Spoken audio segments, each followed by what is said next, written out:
العالمين والصلاة والسلام على سيد الأنبياء والمرسلين أما بعد فأعوذ بالله من الشيطان الرجيم بسم الله الرحمن الرحيم وقال الله تبارك وتعالى في كتاب العزيز يرفع الله الذين آمنوا والذين أوتوا العلم درجات والله بما تعملون خبير وقال النبي صلى الله عليه وسلم صدر محترم اسٹیج پر علماء کرام اساتذۂ اعزام اور میری پردہ نشین ماں اور بہنوں، میں نے ابھی آپ کے سامنے قرآن پاک کی آیت کی تلاوت کی اور چھوٹی سی حدیث بھی پڑھی۔ میں چاہتی ہوں کہ انہی کو موضوع سخن بنا کر کچھ دیر آپ سے مخاطب ہوں۔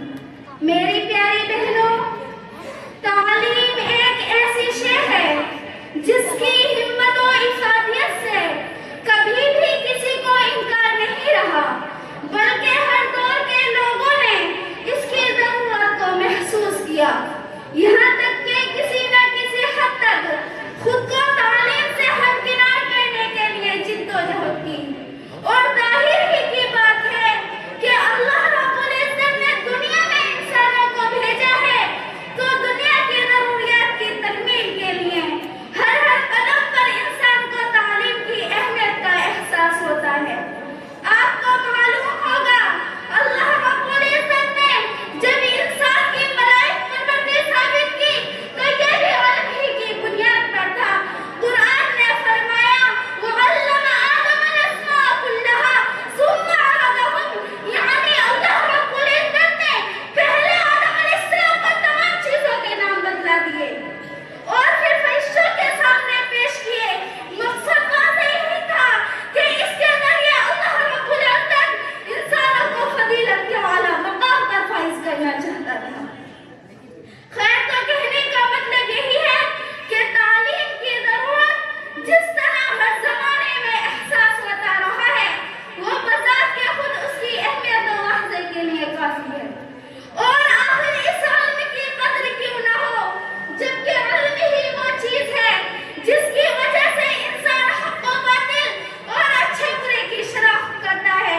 علم ہی کی وجہ سے انسان اپنے مالک حقیقی سے قریبی واسطہ قائم کرنے کی کوشش کرتا ہے۔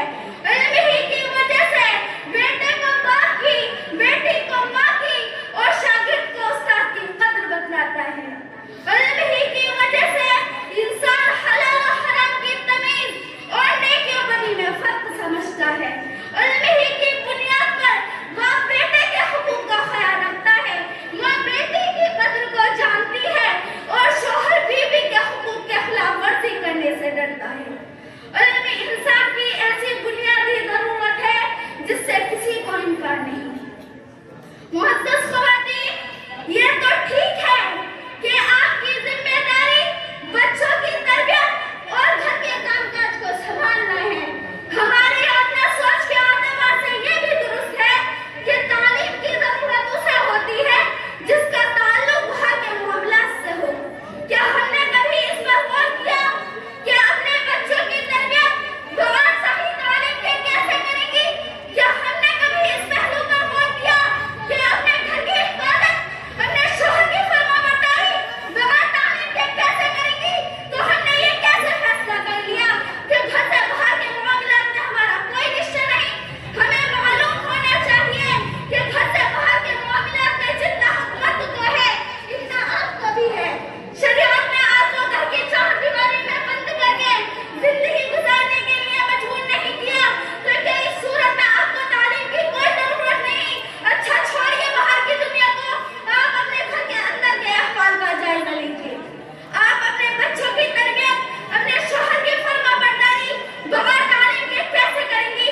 آپ کو معلوم ہوگا جب کہیں کسی گھر میں بچے کی ولادت ہوتی ہے تو اس کی پہلی درجہ اس کی ماں کی گود ہوتی ہے۔ بچہ